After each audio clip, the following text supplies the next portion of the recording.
প্রকৃতি কখনো প্রতিহিংসাপরায়ণ হয় না, মানুষ যেমন হয়।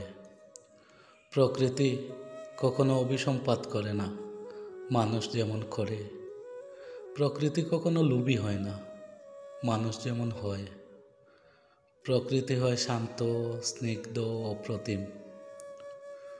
প্রকৃতি কখনো হৃদয় আর ভালোবাসার সঙ্গে ধোঁকা দিতে পারে না, কিন্তু আমরা যারা নিজেদের মানুষ বলে দাবি করি, সেই আমরাই হৃদয় ভাঙ্গি, ভালোবাসার সঙ্গে করি মিথ্যাচার।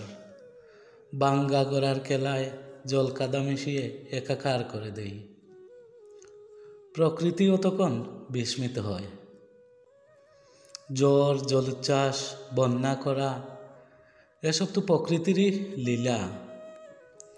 মানুষ তার অপার ক্ষমতায় সেসব দুর্যোগ জয় করে নিজেকে অতি মানব থেকে কখনো কখনো অহংকারী বানিয়েছে। আর সেই অহংকার, মিথ্যা অভিলাষ মানব জাতিকে আজ টেনে হিচড়ে নামিয়ে এনেছে গভীর এক খাদের কিনারে। ইংরেজিতে একটা কথা আছে, নেচার অফ রিভেঞ্জ। কিন্তু শুরুতেই বলেছি, প্রকৃতি কখনো প্রতিহিংসাপরায়ণ বা নেতিবাচক হয় না। তাহলে নেচার অফ রিভেঞ্জ কথাটা কেন বলি? তার নিশ্চয় একটা কারণ আছে। প্রকৃতি ও মানুষের মতো প্রাণের দাবি রাখে সহনশীলতা, সম্প্রীতিবোধের মাত্রা তারও তো আছে।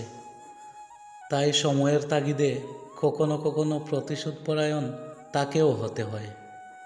কি দেয়নি এই প্রকৃতি আমাদের? আলো, বাতাস, নদী, পাহাড়, ঝর্ণা, ফুল, ফল, মেঘ, এমনকি গহীন অরণ্য।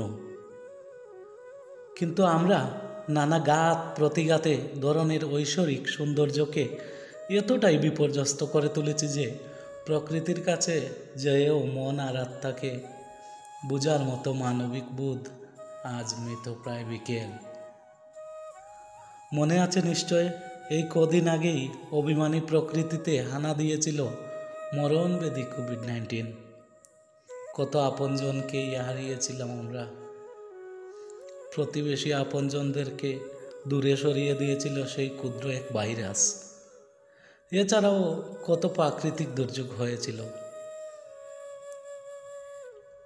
সিলেটের বন্যায় সমগ্র বাড়িঘর তলিয়ে গেছিল। কি হয়েছিল সেদিন মনে আছে? টাকা দিয়েও সেবা পায়নি সেদিন সিলেটের মানুষ। সেদিন হয়তো মানুষ ভেবেছিল টাকা পয়সা আর আধুনিক সভ্যতা কিছুই কাজে আসে না যদি প্রকৃতি মুখ ফিরিয়ে নেয়।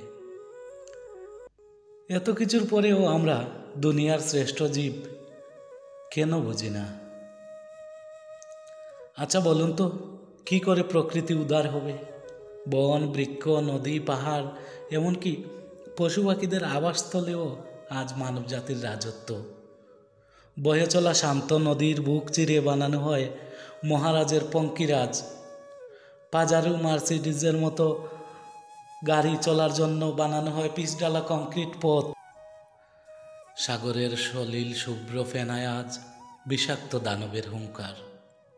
সবুজ কচি পাতার আড়াল ভেঙ্গে গাছেদের বুকে দাঁড়ালো করাত বসিয়ে তাকে কত বিক্ষত করে আমরা হয়ে উঠি বণিক বাদশা। মৃত্তিকার মেটু গন্ধে ভরে উঠে মন। বৃষ্টি স্নাত দুলুই উড়ে যাবে সব যাবতীয় গ্লানি। অথচ নিয়মের অবাধ্য হয়ে সেই মাটির উপর গড়ি বিশাল আকার অট্টালিকা। আর এক শ্রেণীর মানুষকে পিঁপড়ার মতো পিষে মারি পায়ের তলায়।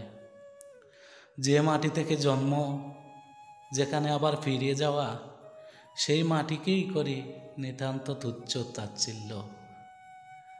আমরা কত রকম এই প্রকৃতিকে নষ্ট করেই চলছি দিন দিন, সেটা অনেকেই জানি না। পশু পাখির আবাসস্থল দখল করে এদের করেছি বাস্তুহারা। গাছ কেটে বন উজাড় করছি। শিকারের উল্লাসে নেমে কত জীবজন্তু উজাড় করে দিচ্ছি। আবার উপকারী পশু পাখিকে নিজেদের ভোজন রসিকের খেতাবটা অর্জন করছি। কোনো কিছু না বুঝেই অনেক প্রাণীকে মেরে বীরত্ব দেখাচ্ছি। যতই মহামারী, যতই দুর্যোগ আসুক, মানুষ তো সব কিছু থেকে বেঁচে থাকার ব্যবস্থা করতে পারে, তাই না? সকলের অসুখের চিকিৎসা করতে পারে, কিন্তু অসুস্থ এই প্রকৃতির চিকিৎসা করাটা কি জরুরি নয়? বিকলাঙ্গ এই প্রকৃতির চিকিৎসা করাটা জরুরি। পৃথিবীর ফুসফুসে আজ অক্সিজেনের ঘাটতি। আসুন আমরা পৃথিবীটাকে বাঁচতে সুযোগ দেই। Save nature, save animal.